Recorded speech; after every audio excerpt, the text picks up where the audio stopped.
வணக்கம் நண்பர்களே, welcome to my channel cocktail furious. இப்போ நம்ம பார்க்க போற வீடியோ ஐபிஎல் 2024 மேட்ச் 11 ரிவ்யூ தான். Lucknow Super Giants versus Punjab Kings and LSG வந்து பாத்தீங்கன்னா இந்த மேட்சை கம்ஃபர்டபுளா 21 ரன்ஸ் வித்தியாசத்துல வின் பண்ணிட்டாங்க.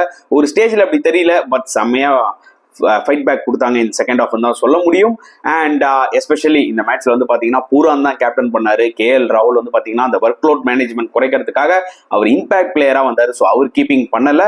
ஸோ அந்த வகையில வந்து பாத்தீங்கன்னா இந்த மூவ் வந்து ஒரு டைம்ல நான் பேக் ஃபயர் ஆகுமான்னு நினைச்சேன், பட் பூரான் நல்லாவே கேப்டன் பண்ணாருன்றதான் உண்மையான ஒரு விஷயம்.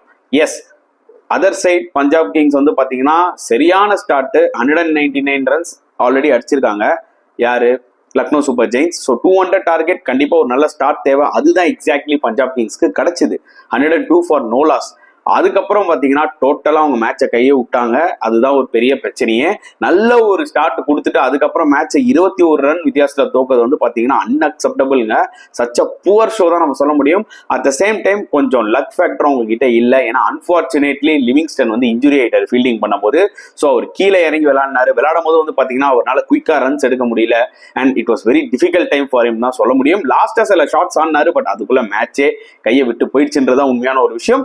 எஸ், பஞ்சாப் ஒரு வகையில வந்து பாத்தீங்கன்னா லிவிங்ஸ்டன் இன்ஜுரி ஒரு பக்கம் பாவம் பார்க்கலாம், பட் ஸ்டில் 102 ஃபார் நோ லாஸ்ல இருந்துட்டு வந்து பாத்தீங்கன்னா இந்த கேமை விட்டது வந்து பாத்தீங்கன்னா மிகப்பெரிய ஒரு என்ன சொல்றது, ஒரு கிரைம் தான் சொல்ல முடியும். ஆக்சுவலி கையில இருந்த மேட்சை விட்டுட்டாங்க. எஸ், கண்டிப்பா நம்ம கிரெடிட் வந்து லக்னோ சூப்பர் ஜெயின்ஸ் கொடுக்கணும். கண்டிஷன்ஸை பக்காவா ரீட் பண்ணாங்க. டாஸ் வின் பண்ண பூரான் வந்து பாத்தீங்கன்னா பேட்டிங் எடுத்தாரு. ஏன்னா இந்த லக்னோ விக்கெட் வந்து பாத்தீங்கன்னா லாஸ்ட் இயர் மாதிரி கிடையாதுங்க. நான் கூட கொஞ்சம் ஸ்லோயிஷ் விக்கெட்டை தான் இருக்கும்ன்றதை எக்ஸ்பெக்ட் பண்ண ப்ரிவியூல, but it was a good wicket. நல்ல பவுன்ஸ். ஜென்ரலாவே பவுன்ஸ் பெருசா இல்ல லாஸ்ட் 2 இயர்ஸா வந்து பாத்தீங்கன்னா லக்னோல. பட் இந்த வாட்டி ரொம்ப கான்சியஸா நல்ல பிச் ரெடி பண்ணிருக்காங்க. ஏன்னா அப்பதான் ஹோம் டீமுக்கும் ஒரு அட்வான்டேஜ் இருக்கும். ஜென்ரலா லக்னோ சூப்பர் ஜெயின்ஸ் வந்து பாத்தீங்கன்னா அவங்க ஹோம்ல வந்து ஒரு ஹோம் அட்வான்டேஜே இல்லாம 2 வருஷமா கஷ்டப்பட்டுட்டு இருந்தாங்க. பட் திஸ் டைம் அவங்களுக்கு ஏற்ற மாதிரி பிச் கரெக்டா அமைஞ்சது. ஒரு சைட்ல கிரவுண்ட் டைமென்ஷன் பெருசுங்க, ஒரு சைட்ல 60 மீட்டர். பட் ஸ்டில் பெரிய டைமென்ஷன்ல வந்து பாத்தீங்கன்னா நீங்க அவ்வளவு சீக்கிரம் 6 கிளியர் பண்றது அவ்வளவு ஈஸி கிடையாது. பட் ஃபேண்டாஸ்டிக் கிரிக்கெட்டிங் கிரவுண்ட், அதுல எந்த ஒரு டவுட்டும் இல்லை. பிச்சும் சூப்பரா இருந்தது. நல்ல ஒரு கிரிக்கெட் கிரவுண்ட், நிறைய கெப்பாசிட்டி, ஃபுல் கிரௌடுங்க. அதாவது லக்னோவில் ஃபுல் கிரௌட் பார்க்கும்போது எனக்கு ரொம்ப நான் ஆச்சரியப்பட்டேன். ஏன்னா லாஸ்ட் 2 இயர்ஸ் வந்து பாத்தீங்கன்னா ஃபுல் கிரௌட் ஆக்சுவலா வரவே இல்லை லக்னோ மேட்சஸ்க்கு. அவங்க மேல ஹோப் இல்லையா என்னன்னு தெரியல. பட் இந்த வருஷம் லக்னோ சூப்பர் ஜெயின்ஸ் கிட்ட நல்ல ஸ்குவாட் இருக்கு. அதனாலே வந்து பாத்தீங்கன்னா லைக் ஃபுல் கிரௌட் வந்து பார்த்தாங்க. சரியான விஷயங்க. ஐபிஎலுக்கு 11 மேட்ச் நடந்திருக்கு. 11 மேட்சுமே வந்து பாத்தீங்கன்னா பிளாக் பஸ்டர் ஹவுஸ் ஃபுல்லுங்க, கிரவுண்டு ஃபுல்லா. ஸோ அதுவே ஒரு மிகப்பெரிய ஒரு பிளஸ் தான் இந்த வருஷம் ஐபிஎலுக்கு, அதுல எந்த டவுட்டும் இல்லை. அண்ட் டெஃபினட்டா லக்னோ சூப்பர் ஜெயின்ஸ் வந்து பாத்தீங்கன்னா they have a good squad, அதுலயும் எந்த ஒரு மாற்றமும் இல்லை. அண்ட் அவங்க 199 ரன்ஸ் இந்த பிச்சில் என்ன பொறுத்த வரைக்கும் ஒரு வெரி குட் ஸ்கோர். அண்ட் அந்த ஸ்கோரை வந்து சேஸ் பண்ண முடியுமான்னு கேட்டீங்கன்னா கூட கொஞ்சம் செகண்ட் ஹாஃப்ல கொஞ்சம் ஸ்லோவர் பால்ஸ் எல்லாம் கிரிப்பா வாய்ப்புகள் நிறைய இருக்கு. இருந்தாலும் அந்த ஸ்கோரை சேஸ் பண்ணலான்றத வந்து பாத்தீங்கன்னா ஷிகர் தவானும் பேஸ்டோவும் காமிச்சாங்க. பட் நம்ம இப்போ ஃபர்ஸ்ட் இன்னிங்ஸ் பத்தி பேசுவோம். டெஃபினட்டா குவிண்டன் டிகாக்கோட இன்னிங்ஸை நம்ம பேசியே ஆகணும். 54 of 30 அவுட் பால்ஸ்ல தான் ஆனாரு. நல்ல ஸ்ட்ரைக் ரேட்டு, இனிஷியலா மொமெண்டம் அவர் தான் கொடுத்தாரு. கேஎல் ராகுல் வந்து நல்ல ஸ்டார்ட், பியூட்டிஃபுல்லா விளையாடிட்டு இருந்தாரு. ஹர்ஷதீப் சிங் அப்படி ஒரு 6 ஒன்று விட்டாரு. திருப்பி அதே மாதிரி ஒரு 4 ஒன்று அடிச்சாரு. ஓகே, நான் நீ கேஎல் ராகுல் ஸ்பெஷல் பார்க்க போறோம் அப்படின்னு நினைச்சா நல்ல ஒரு cut shot, but super catch from Bairstow. And அதுக்கப்புறம் தேவ்தத் படிக்கலும் டபால் 2 4 அடிச்சாரு. அவரும் அவுட் ஆனாரு. ஸ்டோனிஸ் வந்து ஒரு 2 6 விட்டாரு விஷ்ணாயா, பட் விஷ்ணாய் பால்லே போல்ட் ஆயிட்டாரு. ஸோ கொஞ்சம் அந்த டைம்ல கொஞ்சம் வந்து பாத்தீங்கன்னா எல்எஸ்டி ஒரு ட்ரிக்கியான சிச்சுவேஷன்ல தான் இருந்தாங்க. பட் ஸ்டில் டிகாக் அவரோட கேமை கண்டினியூ பண்ணிட்டு இருந்தாரு. அதுதான் ஒரு மிகப்பெரிய பிளஸ்ஸா இருந்தது எல்எஸ்டிக்கு. அதுக்கப்புறமா ஒரு 54 ரன்ஸ்ல அவுட் ஆனாலும் கேப்டன் பூரான் வந்து பாத்தீங்கன்னா ஒரு கேமியோ விளாண்டாரு. ஸோ 41 of 21 பால்ஸ் ஏதோ சூப்பரா விளாண்டாரு. ஸோ அதுவும் வந்து பாத்தீங்கன்னா ஒரு மொமெண்டம் செட் பண்ணிச்சு, கிளைமேக்ஸ்க்கு ஒரு மொமெண்டம் செட் பண்ணிச்சு ஆக்சுவலி லக்னோ சூப்பர் ஜெயின்ஸ்க்கு. அண்ட் நிஜமாவே இந்த எண்ட் குருணால் பாண்டியா விளாண்ட அந்த ஒரு 43 of 22 பால்ஸ் ரொம்ப ரொம்ப குரூஷலா அமைஞ்சதுங்க. ஒரு கான்பிடென்டான இன்னிங்ஸ். இதனால தான் குருணால் பாண்டியா ஒரு வேல்யூபிள் ஐபிஎல் பிளேயர் நான் சொல்லுவேன். நான் நிறைய என்னோட வீடியோஸ்ல சொல்லியிருப்பேன். ஹி நாட் ஓன்லி பேட்ஸ், அவரோட முக்கியமான ரோலே போலிங். அவர் விக்கெட் எடுக்கலாம்னா எக்கனாமிக்கலா போடுவார், புரியுதா உங்களுக்கு? அட் த சேம் டைம் பேட்டிங்ல சான்ஸ் கிடைச்சாலும் யூஸ்ஃபுல் இன்னிங்ஸ் விளையாடுவார். அதை தான் எக்ஸாக்ட்லி இந்த மேட்ச்ல அவர் பண்ணாரு. Such a crucial innings to be very honest. And அந்த வகையில் வந்து பாத்தீங்கன்னா ஓரளவுக்கு அவர் விளையாடுனதுனால தான் 199 அடிக்க முடிஞ்சது லக்னோனால. ஆப்வியஸ்லி அப்பவே தெரியும் it is a very good score. Even though it was a decent batting wicket. என்ன மனசுல நினைச்சோம்னா 199 ஓகே, அந்த அளவுக்கு ஈஸியா இருக்க போறது இல்லை பஞ்சாப் கிங்ஸ்க்கு கிளியரா தெரிஞ்சது. That is one. பஞ்சாப் கிங்ஸ்க்கு வருவோம். அவங்களோட போலிங் எடுத்துக்கிட்டீங்கன்னா வந்து பாத்தீங்கன்னா நிஜமாவே ரபடா கொஞ்சம் நல்லா போட்டாரு. சாம் குரான் ஒரு வழியா ஒரு வழியா போலிங் ஃபார்முக்கு வந்துட்டாரு. 4 overs 28 runs 3 wickets நல்லா போட்டாரு. ஹர்ஷதீப் சிங் கூட 2 wickets எடுத்தாரு. பட் வழக்கம் போல பாத்தீங்கன்னா ஒரு ஓவர்ல ஒரு ரன்னை வாரி கொடுத்துருவாரு, அதை தான் பண்ணாரு. பட் அவர் 3 overs தான் போட்டாரு, 4 overs போடல. ராகுல் சஹர் ஒன்ஸ் அகேன் மிகப்பெரிய எக்ஸ்பென்சிவ். ஈவன் தோ அவர் வந்து ஸ்டோனிஸ் விக்கெட் எடுத்தாலும் கடந்த ஒரு 2 மேட்சா அவர் ரொம்ப எக்ஸ்பென்சிவா இருக்காரு. ஹர்ப்ரீத் பார் 2 over தான் போட்டாரு, 14 runs தான் கொடுத்தாரு. Harshal Patel another failure. Last 3 மேட்சஸா வந்து பாத்தீங்கன்னா 10 ரன்னுக்கு மேல எக்கனாமி ரேட் இருக்கு, அடிச்சு துவைக்கிறாங்க. And Shikhar Dhawan's captaincy has been exposed once அகெயின்ங்க. ஏன்னா அவர் வந்து பாத்தீங்கன்னா ஹர்ஷல் பட்டேல 10 கோடிக்கு மேல எடுத்துட்டோன்றதுக்காக அவரை வந்து நீங்க லாஸ்ட் ஓவர் கொடுக்கணும்னு அவசியம் கிடையாது. அதாவது அவர் ரொம்ப போரா போட்டுட்டு இருக்காரு. அவர் லாஸ்ட் ஓவருக்கு முன்னாடி தான் 20 ரன் கொடுத்தாரு. எஸ், லாஸ்ட் ஓவர் உள்ள அளவுக்கு டீசெண்டா போட்டாருன்னு வச்சுக்கோங்க. பட் ஸ்டில் ஹர்ஷதீப் சிங்ன்றவர் உங்களுக்கு ஒரு மிகப்பெரிய வெப்பன். நீ அவருக்கு 3 over தான் கொடுத்தீங்கன்னா தட் இஸ் அன்அக்செப்டபிள்ங்க. அவருக்கு நீங்க ஃபுல் 4 overs போட்டா கொடுத்துருக்கணும். That is what is my concern. At the same time Harpreet பாரே வந்து பாத்தீங்கன்னா கேமோட ஈக்குவேஷன்ல கொஞ்சம் முன்னாடியே எடுத்துட்டு வந்திருக்கணும். நான் தான் தில்லா ஆக்சுவலா பவர் பிளேல ஒரு ஓவர் கொடுத்துருப்பேன். உங்களுக்கு புரியுதா? சில விஷயங்கள்லாம் கேப்டனா ஒரு ஸ்ட்ராங்கா ஒரு டிசிஷன் எடுக்க மாட்டேங்கிறாரு ஷிகர் தவான். அதால தான் பெரிய பிரச்சனையா இருக்கு. வேற பேட்டிங் டீம் இருக்காங்க பாத்தீங்களா, அவங்க இனிஷியேட்டிவ் எடுத்துடுறாங்க. அந்த பக்கம் ஷிகர் தவான் வந்து ஒரு பக்கம் லே ஆறாரு. ஓகே, பேட்ஸ்மேன் மிஸ்டேக் பண்ணுவான், நம்ம வந்து ரெகுலரா போலர்ஸ் ரொட்டேஷன் போவோம் அப்படின்னு பாக்குறாரு. At the same time sometimes வந்து ஒரு மாதிரி என்ன சொல்றது கிராங்கியா சில டிசிஷன்ஸ் எடுத்துடுறாரு. லாஸ்ட் ஓவர் ஓகே ஹர்ஷல் பட்டேலுக்கு ஒன்று இருக்குன்னு சொல்லி அவர் கொடுத்துட்டாரு. அதுக்கு என்ன சொல்றேன், ஹர்ஷதீப்கே நீங்க ஒன்று கொடுத்துருக்கலாம். அவர் அப்பதான் விக்கெட் டேக்கிங் எபிலிட்டியில இருந்தாரு, விக்கெட்ஸ் எடுத்தாரு அப்பதான் அந்த டைம்ல தான். ஸோ அவருக்கு நீங்க ஃபுல்லா கம்ப்ளீட் பண்ணிருக்கணும். ஹர்ப்ரீத் பாருக்கு இன்னொரு ஓவர் கொடுத்துருக்கணும். லாஸ்ட் மேட்ச் அவர் உங்களுக்கு சூப்பரா போட்டாரு. இந்த மேட்ச்லயே கொஞ்சம் எக்கனாமிக்கலா தான் போட்டிருக்காரு. ஸோ என்னதான் லெஃப்ட் ஹேண்டர்ஸா இருந்தாலும் எனக்கு ஒரு கான்செப்ட் புரியல. லெஃப்ட் ஹேண்டர்ஸ்க்கு லெஃப்ட் ஆர்ம் ஸ்பின்னர் போடக்கூடாதா? அது என்ன ரூல்னே தெரியல. பட் தவான் as a கேப்டனா ஸ்டெப் அப் ஆனுங்க, அதுல எந்த ஒரு டவுட்டும் கிடையாது.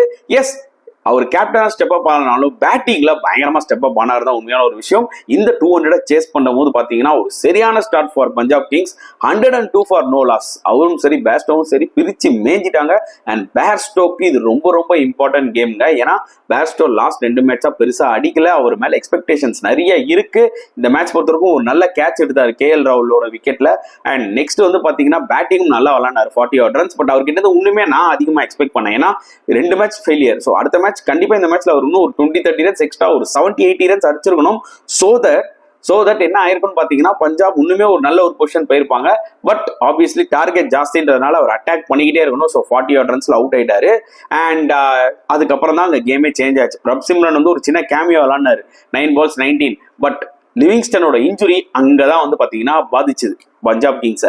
ஏன்னா அந்த டைம்ல ஷிகர் தவானும் செட் ஆகி விளையாடிட்டு இருந்தாரு. யாராவது ஒரு பிளேயர் ஆப்போசிட்ல வந்தோடனே அடிக்கிற மாதிரி இருந்திருக்கணும். பட் அங்கதான் லாக் ஆயிட்டாங்க ஆக்சுவலி கம்ப்ளீட்டா பஞ்சாப் கிங்ஸ்.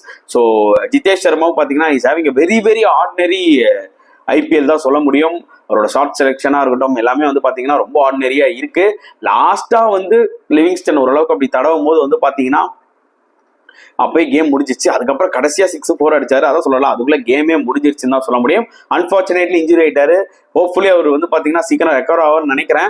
ஏன்னா வேர்ல்டு கப் வேற வருது. இங்கிலாந்து மேனேஜ்மெண்ட் யோசிக்கலாம், அவரை கூப்பிட்டுப்பா தேவையில்லைன்னு யோசிக்கலாம். கம்ப்ளீட்டா ரூல்ட் அவுட் ஆயிட்டாருன்னா சரியான அடி பஞ்சாபுக்கு. ஏன்னா ஒரு மிகப்பெரிய பிளேயர் அவங்க டீமுக்கு. இன்கேஸ் லிவிங்ஸ்டன் இந்த ஐபிஎல் விட்டு போயிட்டா ஐ திங்க் பஞ்சாபோட கதை முடிஞ்சிருச்சுன்னு தான் என்னோட ஒரு point of view. But the star and hero of the match நான் கிளைமேக்ஸ்ல சொல்லணும் தான் வச்சிருந்தேன், மயங்க் யாதவ். யாருங்க நினைச்சா இந்த பையன் வந்து இன்னைக்கு வந்து 150க்கு மேல ஸ்பீடு போடுவான்ட்டு. 153 154 வரைக்கும் ஸ்பீடு போதுங்க. சரியான பேஸ், வாய்ப்பே கிடையாது. 3 விக்கெட், ஃபர்ஸ்ட் 3 விக்கெட்டுமே அவர் தான் எடுத்தாரு. பிளஸ் 3மே வந்து பாத்தீங்கன்னா பவுன்சர் தான். அந்த பேஸை வந்து பாத்தீங்கன்னா எக்ஸ்பெக்ட் பண்ண மாட்டேங்கிறாங்க பேட்ஸ்மேன். புல் ஷாட் போறாங்க, பட் பால் சும்மா அப்படியே தெரிச்சுக்கிட்டு வருது. So fantastic find Mayank Yadav, ஒரு இந்தியன் டொமஸ்டிக் பிளேயர் ஆஃப் செம்ம டேலண்ட். ஹோப்ஃபுல்லி இவரும் வந்து பாத்தீங்கன்னா நல்லபடியா ஒரு கைடன்ஸ் கொடுத்து ஃபியூச்சர்ல இந்தியா விளையாடுவாருன்னு நினைக்கிறேன். Guidance is very very important. இந்த மாதிரி ரா டேலண்ட் நிறைய பார்த்துட்டோம் ஐபிஎல்ல. பட் சில பேருங்க காணாம போயிடுறாங்க. For example like Umran Malik. So அந்த வகையில மயங்க் யாதவ் வந்து பாத்தீங்கன்னா செம்மையா போடுறாரு. இன்னொரு பக்கம் கேகேஆர்ல ஹர்ஷித் ராணா செம்மையா போடுறாரு. இவங்களாம் ஒரு நல்ல ரா டேலண்ட். ஹோப்ஃபுல்லி வந்து பாத்தீங்கன்னா அவங்களாம் ஒரு நல்ல பினிஷ்டு ப்ராடக்டா வருவாங்க இன் ஃபியூச்சர் அப்படின்னு நினைக்கிறேன். பட் அமேசிங் ஸ்பெல்ங்க Mayank Yadav, match winning spell. ஏன்னா அந்த முதல் 3 விக்கெட்ஸ் எடுத்ததுதான் வந்து பாத்தீங்கன்னா ரொம்பவே குரூஷலா. உங்களுக்கு நல்லா தெரியும், ஒரு பக்கம் லிவிங்ஸ்டன் இன்ஜுரி இருக்கு. ஸோ டெஃபினட்டா இந்த விக்கெட்ஸ் எடுத்துட்டா பஞ்சாப் அண்டர் ப்ரெஷர் ஆயிடுவாங்கன்ட்டு எக்ஸாக்ட்லி அதான் நடந்தது. ஸோ செகண்ட் ஸ்பெல்ல மொய்சின் கான் ஃபர்ஸ்ட் ஸ்பெல்ல கொஞ்சம் எக்ஸ்பென்சிவா இருந்தாலும் செகண்ட் ஸ்பெல்ல வந்து கொஞ்சம் நல்லா போட்டு ஒரு 2 விக்கெட் எடுத்தாரு. அப்பயே கேம் ஒரு அமுக்கிட்டாங்க ஆக்சுவலா லக்னோ சூப்பர் ஜெயின்ஸ்.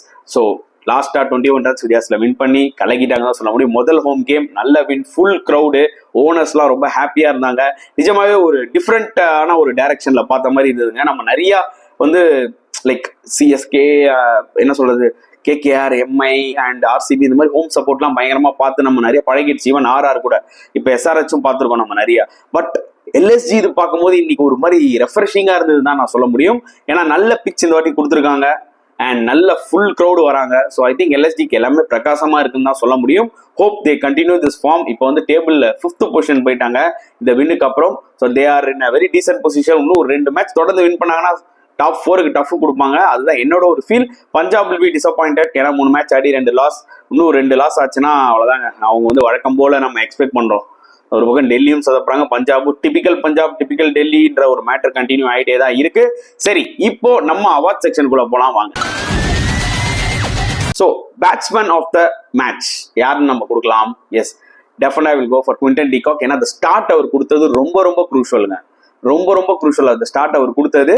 அண்ட் டெஃபினட்டா குவிண்டன் டி காக் மாதிரி பிளேயர்லாம் வந்து பாத்தீங்கன்னா ஃபார்ம்ல வந்து இருக்கிறது எல்எஸ்டிக்கு ஒரு மிகப்பெரிய அட்வான்டேஜ். அண்ட் அந்த பிச்சில் வந்து பாத்தீங்கன்னா இனிஷியலா எவ்வளோக்கு எவ்வளோ நீங்கள் பவர் பிளே யூஸ் பண்ணுறீங்களோ அவ்வளோக்கு எவ்வளோ நல்லது. அதை தான் எக்ஸாக்ட்லி குவிண்டன் டி காக் பண்ணாரு. ஸோ நிறைய நல்ல பெர்ஃபார்மன்ஸ் இருந்தது. ஷிகர் தவானோட 70 அண்ட் பூரானோட 40 odd runs, குருணால் அடிச்சார் 40 odd runs. பட் என்ன பொறுத்த வரைக்கும் பார்த்தீங்கன்னா கெத்து பேட்ஸ்மேன் ஆஃப் த மேட்ச் வந்து பார்த்தீங்கன்னா definitely Quinton de Kock. So next கெத்து bowler of the match obviously Mayank யாதவ்ங்க. பேச்சே கிடையாது. சின்ன பையன் ஃபர்ஸ்ட் மேட்ச் ஆடுறான், 3 விக்கெட்டு, 150 கிலோமீட்டருக்கு மேல ஸ்பீடு போடுறான். அப்பா, இந்தியாவில் அந்த மாதிரி பாக்குறதே வரப்பிரசாதங்க. இந்த வகையில பவுன்சர் போட்டு விக்கெட்ஸ் எடுத்ததெல்லாம் சம மாசா இருந்துச்சு. Great talent. ஹோப்ஃபுல்லி வந்து பாத்தீங்கன்னா பின்னாடி ஒரு பெரிய போலரா இந்தியாவுக்கு வருவாருன்னு நினைக்கிறேன். ஸோ கெத்து bowler of the match goes to Mayank Yadav. The all-rounder of the match அப்படின்னு போனா கண்டிப்பா குருணால் பாண்டியா கொடுப்பாங்க. பேட்டிங்ல ஒரு fantastic 43 of 22 and at the same time அவரோட bowlingல 3 overs just 26 runs. ஏன்னா 8.6 தான் அவரோட எக்கனாமி ரேட். ஸோ அந்த ஒரு மேட்ச் சிச்சுவேஷன்ல அது ரொம்ப டீசென்டான ஒரு எஃபர்ட். ஸோ சரியான ஆல்ரவுண்டர் எஃபர்ட் தான் நான் சொல்ல முடியும் குருணால் பொறுத்த வரைக்கும். So all-rounder of the match goes to Krunal Pandya. Next ultimate fielder of the match. Ultimate fielder of the match definitely நான் பேர்ஸ்டோ சொல்லுவாங்க. ஏன்னா கேஎல் ராகுலோட கேட்ச் அந்த டைம்ல ரொம்ப வைட்டலான ஒரு விக்கெட் அது. ஏன்னா ஒரு 2 குவிண்டன் டி காக் அடிக்கிறாரு, ஒரு 2ல கேஎல் ராகுல் பொழக்கிறாரு. ஸோ நல்ல ஒரு கட் ஷாட் ஆனாரு. ஆக்சுவலா ஒரு மாதிரி ஷார்ட் தேர்ட் மேன்ல தான் நின்றுட்டு இருந்தாரு. லைக் அவர் கல்லி ஷார்ட் தேர்ட் மேன், அது ஒரு மாதிரியான மிக்ஸ்டான ஒரு பிளேஸ்ல நின்றுட்டு இருந்தாரு Bairstow. Super catch actually. So கண்டிப்பா நம்ம வந்து பாத்தீங்கன்னா the ultimate fielder of the award வந்து பேர்ஸ்டோக்கு தான் கொடுக்கணும். ஸோ த சொதப்பல் ஆஃப் த மேட்ச் அப்படின்னு கேட்டீங்கன்னா ஷிகர் தவானோட கேப்டன்ஷிப் தான். ஏன்னா அவர் ஹர்ஷதீப் சிங்கை யூஸ் பண்ணது, 4 ஓவர் கொடுக்காதது, அண்ட் ஹர்ஷல் பட்டேலுக்கு கடைசி ஓவர் கொடுக்கணும்னு சொல்லி அந்த மாதிரி ஒரு மைண்ட் செட் பண்ணி போட்டது. அது அவர் பெருசா ரன் கொடுக்காம இருந்திருக்கலாம். பட் ஸ்டில் இவர் வந்து பாத்தீங்கன்னா as a கேப்டனா ஒன்ஸ் அகைன் அந்த ஒரு டாக்டிக்கல் மிஸ்டேக்ஸ் பண்ணிக்கிட்டே இருக்காரு. எந்தெந்த போலருக்கு எந்தெந்த ஓவர்ஸ் கொடுக்கணும்ன்றது அவர் வந்து பாத்தீங்கன்னா திருப்பி ஒரு மாதிரி தவறு செஞ்சுக்கிட்டே இருக்காரு. ராகுல் சஹாருக்கு 2 ஓவரோட முடிச்சிருக்கலாம், 3வது ஓவர் கொடுக்கணும்னு அவசியமே கிடையாது. வேற ஹர்ப்ரீத் பிரார் 2 ஓவர் நல்லா போட்டாரு, அவருக்கு ஒரு 3 ஓவர் கொடுத்துருக்கலாம். பவர் பிளேல ஹர்ப்ரீத் பிராரை போட விட்டுருக்கலாம். நிறைய விஷயங்கள் இருந்துச்சு. சில டாக்டிக்கல் மூலம் அவர் பண்ணிருக்கணும், பட் பண்ணல. சோ அதுவே வந்து பாத்தீங்கன்னா எக்ஸ்ட்ரா ஒரு 20 runs போச்சுன்றதான் என்னோட ஒரு பாயிண்ட் ஆஃப் வியூ. சோ சொதப்பல் of the day obviously Shikhar Dhawan's captaincy. So the final one, the turning point of the match கண்டிப்பா குருணால் பாண்டியோட இன்னிங்ஸ் தாங்க டேர்னிங் பாயிண்ட். நம்ம வந்து செகண்ட்ல வந்து சொல்லலாம் பேர்ஸ்டோ விக்கெட் சொல்லலாம், இல்ல லிவிங்ஸ்டன் இன்ஜுரியை கூட சொல்லலாம். But injury are part and parcel of the game, it happens. அதுக்கு முன்னாடியே நல்ல சிச்சுவேஷன் வந்துட்டாங்க. இதுவே ஸ்டார்டிங்ல இருந்து சொதப்பனா நம்ம லிவிங்ஸ்டன் ஒரு இல்லைன்ற ஒரு மிஸ்ஸை சொல்லலாம். பட் வந்து விளாடினாரு, லோவர் டவுன் வந்து விளாடினாரு. பட் இனிஷியலா 1 or 2 runs பார்ட்னர்ஷிப் வச்சுட்டு பஞ்சாப் தோத்தது வந்து பாத்தீங்கன்னா அக்செப்டபிளே கிடையாது. பட் இதுக்கு எல்லாமே முழு காரணம் வந்து குருணால் பாண்டியோட அந்த 43 of 22. அதனாலதான் 199 அடிக்க முடிஞ்சது லக்னோ சூப்பர் ஜெயின்ஸ். இல்லைன்னா மேபி ஒரு 180 அந்த மாதிரி அடிச்சிருப்பாங்க. மேபி பஞ்சாப் கிங்ஸ் வின் பண்ண வாய்ப்புகள் நிறைய இருந்திருக்கும். So the turning point of the match கண்டிப்பா பாத்தீங்கன்னா குருணால் பாண்டியாஸ் அந்த 43 of 22 அந்த கேமியோ தான். ஸோ கைஸ், அவார்ட் செக்ஷன் முடிஞ்சிருச்சு. I think hope you would have enjoyed. உங்களோட பாயிண்ட் ஆஃப் வியூ தாராளமா கமெண்ட் செக்ஷன்ல போடுங்க. And at the same time இந்த வீடியோ பிடிச்சிருந்தா லைக் பண்ணுங்க, ஷேர் பண்ணுங்க, முடிஞ்சா சப்ஸ்கிரைப் பண்ணுங்க. ஸோ நெக்ஸ்ட் வீடியோல பார்க்கலாம் ஃப்ரெண்ட்ஸ். அன்டில் தென் பாய்.